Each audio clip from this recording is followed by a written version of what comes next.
Olá, eu me chamo Ranieri e junto com o Gustavo apresentarei os resultados dos casos clínicos de doenças hepáticas. Caso clínico número 1. Aqui abaixo a gente tem os resultados dos exames laboratoriais do paciente, que tem 52 anos e é do sexo masculino.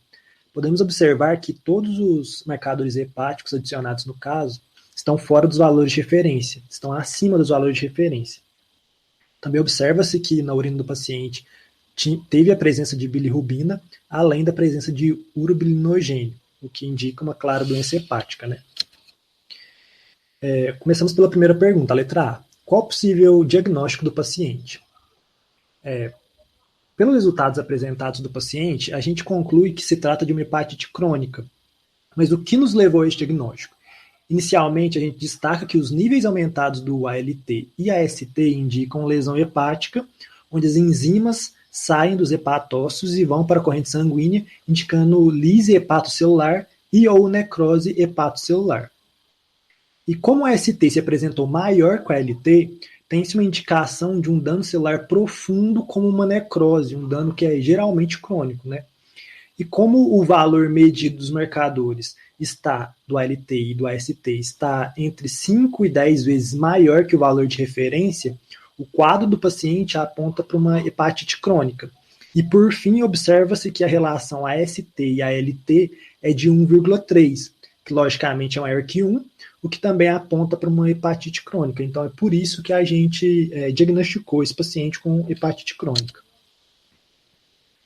Segunda pergunta, a letra B, né? Explica o mecanismo responsável pela relação AST-ALT maior que 1 neste paciente, comentando sobre a localização das enzimas AST e ALT no hepatócito. Nos hepatócitos, a ALT ela é exclusivamente citoplasmática, enquanto o AST ele é principalmente citoplasmática, né, cerca de 70%, mas também ela está presente em menor quantidade nas mitocôndrias, cerca de 30% do AST. Dito isso, sabe-se que a relação AST-ALT maior que 1 ocorre na lesão hepatocelular crônica, porque além da lise celular, acontece também uma necrose. Então, quando ocorre apenas a lise celular, são liberadas apenas as enzimas ALT e AST presentes no citoplasma do hepatócito. E quando ocorre necrose, há a liberação da fração mitocondrial de AST, aqueles 30% restantes, aumentando consideravelmente o nível sérico desse marcador no sangue, né? Portanto, num paciente que possui hepatite crônica, ocorre a liberação de AST citosólica e mitocondrial, resultando em uma maior liberação sanguínea de AST que de ALT, o que faz com que a relação entre os dois marcadores seja maior que 1. Letra C. Explica o mecanismo responsável pela elevação dos níveis séricos da bilirrubina direta nesse paciente. Os pacientes com uma hepatite ocorre a colestase intrahepática, devido à inflamação estabelecida. Essa colestase acarreta na diminuição do fluxo da bile nos canalículos biliares hepáticos, o que faz com que menos bile flua do fígado para o intestino, que leva a um acúmulo de bile no fígado. E como sabemos, a bile ela é rica em bilirrubina direta, então com o aumento da bile no fígado, há um aumento da bilirrubina direta nos hepatócitos. Essa bilirrubina em excesso, então, reflui para o sangue, provocando um aumento da bilirrubina direta no sangue. Letra D. Explica o mecanismo responsável pela elevação dos níveis séricos da bilirrubina indireta nesse paciente. No fígado, a conjugação da bilirrubina ocorre quando a enzima DP-glicoroniltransferase liga a bilirrubina livre com uma ou duas moléculas de ácido glicurônico, formando a famosa bilirrubina conjugada. Porém, a gente observa que em pacientes com hepatite crônica ocorre uma deficiência na conjugação da bilirrubina que impede que a bilirrubina indireta se transforme em direta, o que leva a um aumento dos níveis séricos da bilirrubina indireta nesses pacientes. Letra E. Explica o mecanismo responsável pela presença de bilirrubina na urina deste paciente. Primeiramente, eu lembro que a bilirrubina indireta ela é praticamente insolúvel em água e, portanto, ela não é filtrada pelos glomérulos renais, não sendo excretada pela urina. Dito isso, observamos que com o aumento da bilirrubina direta no plasma do paciente, decorrendo da colestase hepática, mais dessa molécula vai passar pela filtração renal e, diferentemente da partícula livre, da bilirrubina livre, a bilirrubina conjugada é mais hidrossolúvel e, por isso, ela é passível de ser excretada pela urina. Então, com isso, a urina desse paciente apresenta a presença dessa molécula. E por fim, a gente vai para a letra F, a última pergunta desse caso clínico. Explique o mecanismo responsável pela presença de urobilinogênio na urina desse paciente. Então, o urobilinogênio ele é produzido no intestino a partir da redução da bilirrubina pelas bactérias intestinais. Fisiologicamente, ele é quase todo excretado nas fezes e uma pequena parcela é excretada na urina. Porém, como as disfunções hepáticas, como é o caso do nosso paciente, né, ele tem uma disfunção hepática, essas disfunções diminuem a capacidade de processamento hepático do urobilinogênio que a circulação sanguínea traz do intestino, o urobilinogênio não será processado e continuará no sangue, que será filtrado pelos rins, e com isso o urobilinogênio será excretado em maior quantidade da urina. Agora o Gustavo vai apresentar o segundo caso clínico para a gente. Bom, o segundo caso clínico é de um paciente de 52 anos, do sexo masculino, que relata prurido e icterícia 8 dias após o início do tratamento com amoxicilina e clavulanato. Bom, aqui estão os exames laboratoriais do paciente.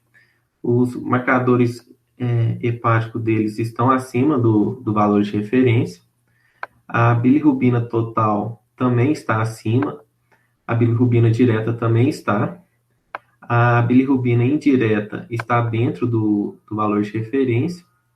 O tempo de prontobina está acima do valor de referência. Ele apresentou bilirrubina na urina e o urobilinogênio na urina dele deu negativo. A primeira pergunta é: o paciente apresenta hepatite medicamentosa hepatocelular, colestática ou mista? Bom, no caso, o paciente ele tem uma hepatite medicamentosa devido ao uso da amoxicilina clavulanato, que, de acordo com a tabela aqui, pode causar lesão hepatocelular, colestática ou mista. No caso, o paciente ele apresenta uma hepatite medicamentosa colestática, pois uma das principais características dessa hepatite é o prurido e a icterícia, que foi relatado pelo paciente. Uma outra característica é a elevação predominante da fosfatase alcalina e da hiperbilirrubinemia, pois, como podemos ver aqui no quadro, que a fosfatase alcalina dele está bem acima do valor de referência, além da bilirrubina direta e indireta também está. É uma colestase extrahepática, pois tem um aumento de bilirrubina direta no plasma, um aumento de bilirrubina na urina e uma diminuição do urobilinogênio urinário, que no caso do paciente não foi encontrado. Então, a próxima pergunta é explicar o mecanismo responsável pela elevação das atividades das enzimas GGT e fosfatase alcalina neste paciente, comentando sobre a localização dessas enzimas no fígado. Bom, são enzimas indicadoras, né, de colestase, que está associada à retenção da bile no sistema excretor, tendo um aumento maior na colestase extrahepática. Bom, a fosfatase alcalina, ela está presente na porção canalicular da membrana plasmática dos hepatócitos e na face luminal do epitélio dos ductos biliares. Quando há uma lesão hepática, há uma elevação das atividades da fosfatase alcalina, pois pode ocorrer uma maior proporção do aumento de sua síntese e liberação no plasma do que na diminuição de sua excreção. Esse aumento dessa atividade também pode ser decorrente da ruptura dos canalículos biliares no interior dos sinusoides hepáticos, aumentando a liberação dessa molécula no plasma. Já o gama-GGT Ele é geralmente encontrado nos hepatócitos e nas células epiteliais miliares e participa no transporte de aminoácidos e peptídeos para as células, na síntese proteica e na regulação dos níveis da glutationa tecidual. O mecanismo que envolve sua elevação em decorrência de uma lesão hepática, de acordo com a literatura, parece ser o mesmo que explica a elevação da fosfatase alcalina. Explica o mecanismo responsável pela elevação do tempo de protombina neste paciente. Bom, a colestase ela é responsável pela redução da oferta de ácidos biliares ao intestino, o que resulta na má absorção de gorduras e vitaminas lipossolúveis. Uma dessas vitaminas que é absorvida de forma insuficiente pelo intestino é a vitamina K. Essa vitamina ela é essencial para o processo fisiológico de coagulação do sangue. Então, a colestase diminui a absorção de vitamina K, consequentemente, diminui o processo de coagulação, gerando o aumento do tempo de protombina. Bom, aqui estão nossas referências. Obrigado.